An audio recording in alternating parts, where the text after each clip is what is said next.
स्वामी समर्थ. स्वामी फक्त हो, आता अमावस्या आली की आषाढ महिन्याचा अस्त होणार आणि श्रावण महिन्याला प्रारंभ होणार.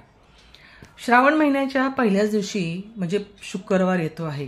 त्या पहिल्या शुक्रवारी सुरुवातीलाच जिवतीच्या प्रतिमेचे आपल्याला पूजन करायला लागणार आहे.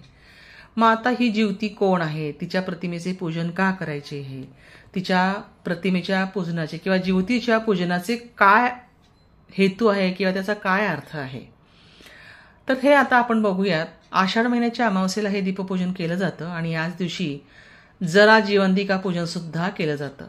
दिवा हे ज्ञानाचं आणि वृद्धिंगतेचं प्रतीक तर आहेच. अज्ञानाचा नाश करून ज्ञानाकडे जाणाऱ्या मार्गाचा मुख्य आधार आहे दीप. तुम्ही एक दिवा उजळला त्यावरून तुम्ही हजारो दिवे उजळू शकता. यामुळे त्याला वंशवृद्धीचं प्रतीक मानलं जातं आणि या प्रतीकाचं पूजन म्हणजेच दीपपूजन. आपल्या घरामध्ये जो दीपक असतो, दीप असतो, म्हणजे आपला जो वंश असतो, म्हणजेच मुलगा मुलगी जेही काही असेल, तर त्यांचं आयुष्य वृद्धिंगत व्हावं म्हणून आपण ह्याची पूजा करत असतो.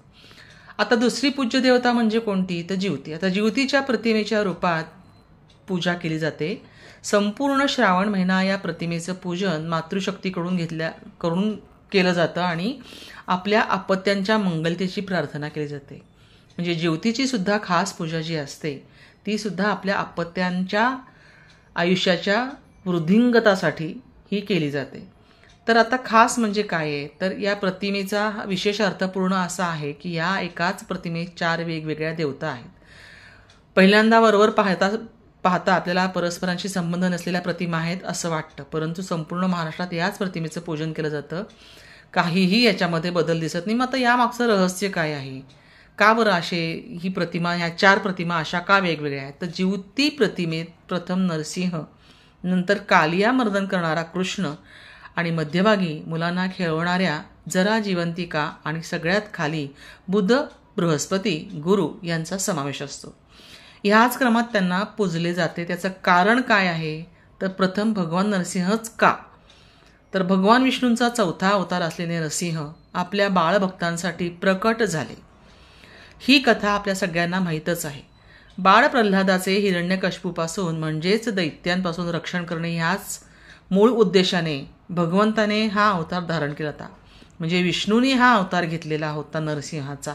आणि बालकांचं रक्षण, बालभक्तासाठी अवतार धारण केलेली देवता पूजा म्हणूनच या नरसिंहाचं या प्रतिमेत प्रथम पूजन केलं जातं. म्हणजेच नरसिंह घरात ओढवणाऱ्या आपत्तीपासून आपल्या बाळाचा बचाव करतो.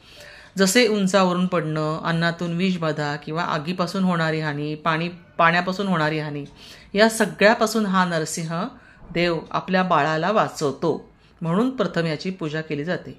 आता नंतर येतं ते कालिया मर्दन करणारा श्रीकृष्ण. आता ह्यातील जो नाग किंवा गोपाळ कृष्ण दोन्ही पण श्रावणातील आराध्य दैवत आहेत.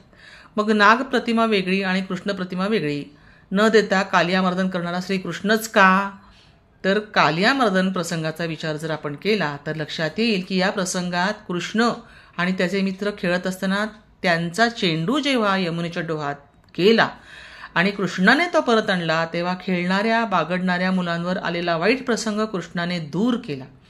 तसेच कालियाला न मारता त्याला अभय देऊन दूर जाण्याचा आदेश दिला. नाग हा सरपटणाऱ्या प्राण्यांमध्ये मुख्य आहे. सरपटणाऱ्या प्राण्यांपासून वाचवणारा, त्याचबरोबर महत्त्वाच्या प्राण्यांना अभय देणारा, खेळत बागडत असताना बालकांवर आलेल्या वाईट प्रसंगातून वाचवणारा हा कृष्ण कालिया मर्दन रूपात पूजला जातो. म्हणजेच कालिया दमनक कृष्ण बाहेरच्या आपत्तीपासून, जसे खेळताना येणाऱ्या आपत्ती, पाण्यापासून असणारे संकट, सरपटणाऱ्या प्राण्यांचे भय, या सगळ्यापासून बचाव करतो. म्हणजेच घरात किंवा घराच्या बाहेर बाळांवर येणाऱ्या संकटापासून ह्या दोन्ही देवता बालकांचे रक्षण करतात. म्हणून जिवत्या प्रतिमेचं त्यांचं प्रथम स्थान आहे. नंतर येतात त्या जरा आणि जिवंतिका. आता जरा व जिवंतिका या यक्षगणातील देवता आहेत. जर ह्या यक्षिणीबद्दल महाभारतात एक कथा आहे. मगध नरेश बृहदरथ ह्याला 2 राण्या असतात. दोन्हीही राण्यांवर त्याचे सारखेच प्रेम असते, परंतु राजाला पुत्र पुत्री काही नसल्यामुळे राजा चिंतेमध्ये असतो. याच सुमारास नगराजवळील उपवनात ऋषी चंड कौशिक आल्याचे राजाला समजते आणि राजा त्यांचे दर्शन घेऊन आपली चिंता प्रकट करतो. ऋषी राजाला प्रसादात आंबा देतात आणि राणीला खायला द्या म्हणून सांगतात. दोन्ही राण्यांवर समान प्रेम असल्यामुळे राजा आंब्याचे समान भाग करून राण्यांना देतो. कालांतराने दोन्ही राण्यांना पुत्र होतो, परंतु केवळ अर्धा अर्धा अशा विचित्र आणि अर्धवट अभरकांना राजा जंगलात नेऊन टाकून देतो. त्याच वेळेस तिथून जरा नामक यक्षिणी जात असते. ती दोन्ही अभ्रकांना तुकड्यांना हातात घेते आणि आपल्या अवयवांना सांधण्याच्या कलेने दोन्हीही शक्कल सांधले जातात.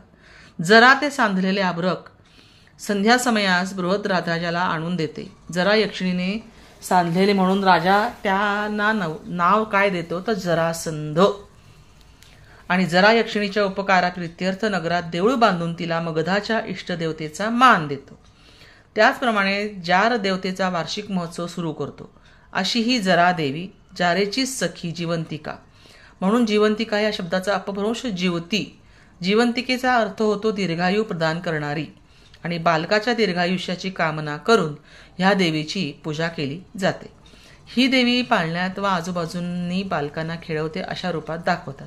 प्रतिमेत सगळ्यात शेवटी येतात ते बुध आणि बृहस्पती. आता बुध हा ग्रह हत्तीवर बसलेला असून हाती अंकुश धारण करतो आणि बृहस्पती म्हणजे गुरु वाघावर बसलेला आणि हातात चाबूक घेतलेला दाखवला आहे. आता बुधाच्या प्रभावाने जातकाला अलौकिक बुद्धिमत्ता, आकर्षक व्यक्तिमत्व, वाक्पटुत्व आणि इत्यादी गुण प्राप्त असतात. तर बृहस्पतीच्या प्रभावाने शैक्षणिक प्रगती, आध्यात्मिक उन्नती, विवेकबुद्धी जागृत होते.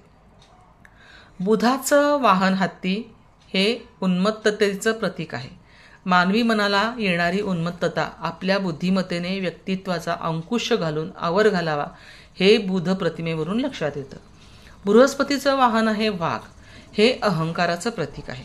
मानवी मनाला अहंकार लवकर चिकटतो आणि अहंकार मानवाच्या सर्व प्रकारच्या प्रगतीमध्ये आध्यात्मिक साधनेत बाधक ठरतो आणि त्यावर आपण ज्ञानाच्या आणि गुरुकृपेच्या आशीर्वादाने ताबा मिळवावा हे ह्या बृहस्पती प्रतिमेस आपल्याला शिकवते. म्हणून बुध आणि बृहस्पती यांना सुद्धा ज्योतीमध्ये प्रतिमेत स्थान मिळालेलं आहे. प्रथम रक्षक देवता कोणती तर नंतर जन्मलेल्या बालकाचे रक्षण आणि दीर्घायुष्य देणारी देवता आणि नंतर व्यक्तिमत्व प्रभावित करणारे ग्रह देवता असा ह्या ज्योती प्रतिमेचा क्रम आहे. एक मातृशक्तीने दुसऱ्या रक्षक आणि पालक शक्तीचे केलेले पूजन म्हणजे ज्योती पूजन. जगातील सर्व प्राणीमात्रांच्या उज्ज्वल भविष्याची रक्षणाची प्रार्थना म्हणजेच ज्योती पूजन. जरे जीवंतिके देवी बालयुक्ते प्रमोदिनी रक्षाव्रते महाशक्ती पूर्णकामे नमोस्तुते इदम नमम. तर स्वामी भक्त हो, ह्याचा सगळ्यांचा अर्थ तुम्हाला नक्कीच कळला असेल. जीवंतिकेचे पूजन का करतो तो थोडक्यात आपल्या बाळांना दीर्घायुष्य मिळावं, त्यांना चांगली बुद्धी मिळावी, त्यांना त्यांची प्रगती व्हावी त्यांची, यासाठी हे जीवंतिकेचे पूजन असतं. आपण फक्त पूजा करायची म्हणून प्रत्येक स्त्री जीवंतिकेचे पूजन करते. पण मला असं वाटलं की ह्या जीवंतिकेचे पूजन करताना नेमकं आपण पूजन का करतो, यामागचा हेतू काय हे सुद्धा सर्व महिलांना कळावं, स्त्रियांना कळावं. म्हणूनच जीवंतिकेचे पूजन याचं महत्त्व मला आज इथे द्यावं असं वाटलं. तुम्हाला हा व्हिडिओ आवडला असेल तर नक्की लाईक करा. ही माहिती सगळ्या तुमच्या मित्रमैत्रिणींपर्यंत किंवा कुटुंबियांपर्यंत सगळ्यांना शेअर करा.